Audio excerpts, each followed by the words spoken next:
Bismillahirrahmanirrahim. Assalamu alaikum. How are you, my dear students?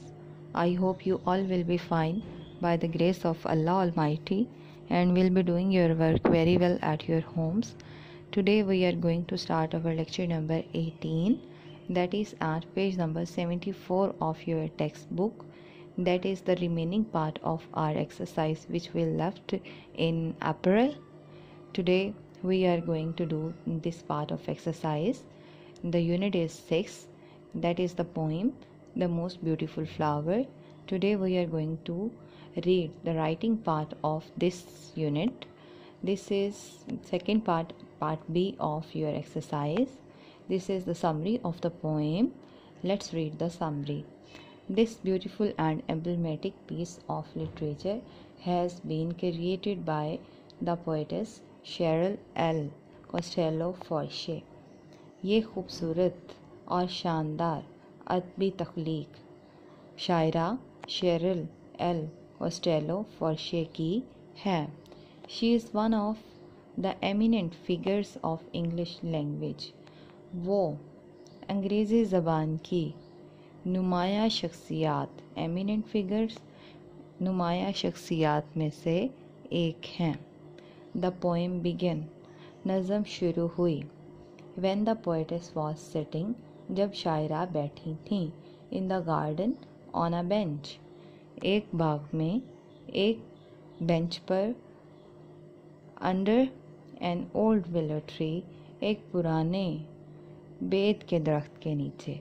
अब बेत का जो दरख्त है उसके जो पत्ते होते हैं उनकी शक्ल जो है वो ड्रॉप शेप होती है, जिस तरह आंसू की शक्ल होती है.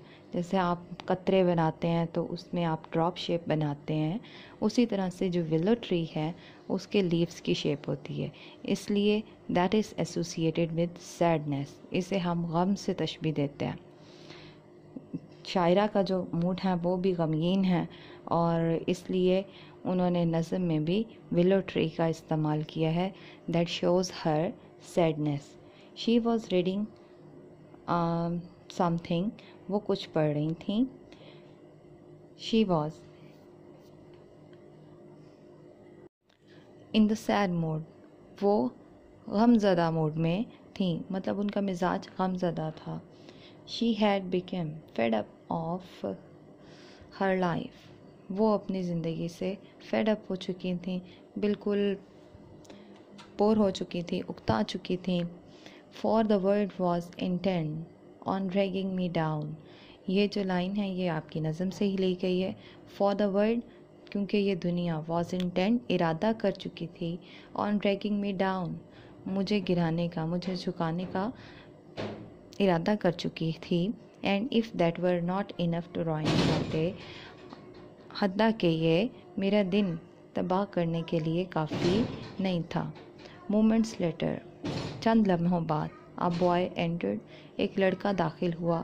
And sat closer to her, और उसके करीब बैठ गया.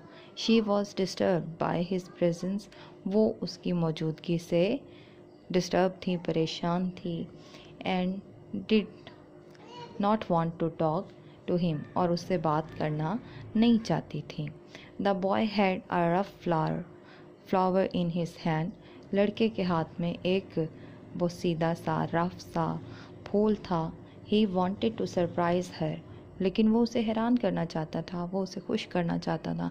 जैसे वो उसके लिए कोई बहुत बड़ी चीज़ लेकर आया हो, उसके लिए एक बहुत बड़ा सरप्राइज़ हो, वो उसको खुशी देने के लिए एक रफ सा फूल लेकर आया, लेकिन वो उससे भी उसको खुश करना चाहता है.